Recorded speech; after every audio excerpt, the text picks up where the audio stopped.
Assalomu alaykum Yorqinbek o'z kanalining obunachilari hamda chorva ishqibozlari. Xo'sh, mana gidroponikamizni nasib bo'lsa mana bir kunlik natijasi, xudo xolasa mana nishlatib oldik. Tomirladim, bu nishladimi?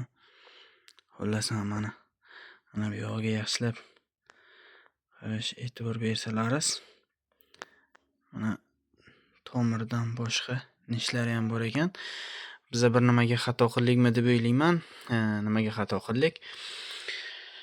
Xo'sh, biza oshxona lalisiga qildik buni.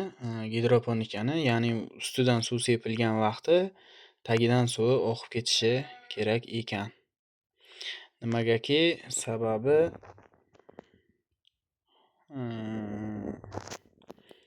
tagi chirib qolishi mumkin. Ehtimoli katta ekan. Endi hozir buni sinab ko'ramiz. Xudo xolasa chiritmaygina buni o'stira olsak, kilosini aniqlasak, undan keyin o'zini maxsus lalalarni, ya'ni patnislarini olib o'stiramiz. Agar bizga shu narsa balans beradigan bo'lsa. Hammanglarga rahmat.